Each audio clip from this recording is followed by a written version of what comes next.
Hello guys, আমি আগের বারের এক্সামের ব্লগটা তোমাদের সাথে শেয়ার করেছিলাম। তোমরা অনেক অনেক ভালোবাসা দিয়েছো, থ্যাংক ইউ সবাইকে। তো আজ হচ্ছে আমার নেক্সট এক্সাম, এটাও তোমাদের সবার সাথে শেয়ার করব, দেখতে থাকো। আর ভালো লাগলে অবশ্যই আমাকে কমেন্ট করে জানিও। Stay tune.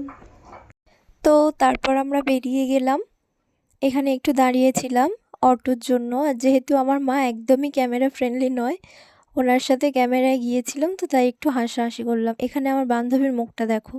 যেহেতু সকালে এক্সাম ছিল আর সবার শরীরটা না ভীষণ খারাপ লাগছিল, একটা টেনশনও কাজ করছিল। তো আমরা বুঝলাম যে প্রথম দিকে পড়াশোনা করলেও সবার মানে শরীরটা এতটাই অসুস্থ লাগছিল, আমরা একটু মজা হাসি ঠাট্টা করার চেষ্টা করলাম। এখে দেখো, এ তো মানে মজা করে ওই যে লোকটির চুড়ির মধ্যেই হাত ঢুকিয়ে দিয়েছে।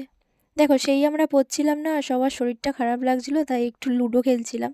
হ্যাঁ, জানি জানি তোমরা অনেকেই বলবে এক্সাম দিতে গিয়ে লুডো। দেখো, শরীর খারাপ অবস্থায় এক্সাম দেওয়ার থেকে একটু এন্টারটেন করে দেওয়াটা আমার মনে হয় যে ভালো।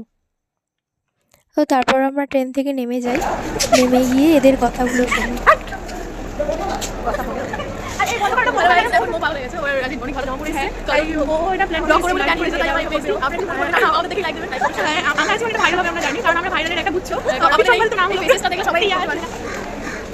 আমরা এক্সামে সম্বন্ধে নামটা অনেকবার লিখবো, হাতে লিখে ভর্তি হয়ে আমরা আশা করি আমরা আশীর্বাদ করলে ভালো করে এক্সাম দিতে পারি। আর ও আমাদের মুখটা নিচ্ছে না, ওই সিলিংটা নিচ্ছে, জানে এটা দেখে হয়তো ভাইরাল করবে। কিছু করার নেই, ভাইরাল ছুটিয়া সামনে লোরে লাগতে দেখো, ওরা পুরোটাই মজা করে বলেছে, কেউ তোমরা এটা প্লিজ সিরিয়াসলি নিও না। তো তারপর আমরা মিও আমর থেকে একটু খাওয়া দাওয়া করে নিলাম। একে দেখো, এ তো আরেকজনই একটু লিপস্টিক পরে নিল, আবার চারিদিকে দেখছিল ওকে কেউ দেখেছে কিনা। তো আমরা টিফিনে বেরিয়ে একটু চা খেয়ে নিলাম। এই যে আমাদের নায়িকা একটু ন্যাকামি করছে, ম্যাডাম ফোনে ব্যস্ত। তো আমাদের এক্সাম শেষ হয়ে গেছে, দেন বেরিয়ে গেলাম।